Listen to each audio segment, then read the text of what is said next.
लगा कि तेरी तां गल्लां च शायरी वेखेगी मैनू ते सोचेगी क्या तू मिट्टी दा बंदा मैं तू तां परी इश्क दी गलियां च खोया है दिल वे आस लगाई के जाए तू मिलवे कोल तेरे मैनू आण दे सोनी करा फायनली एक्सरसाइज सगळं झालेलं आहे.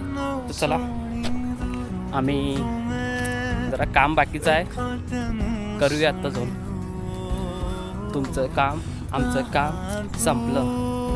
आता जरा आमचं पिकअपचं काम करायचं आहे. पहिला कचरा वगैरे करायचा आहे. खलास. वे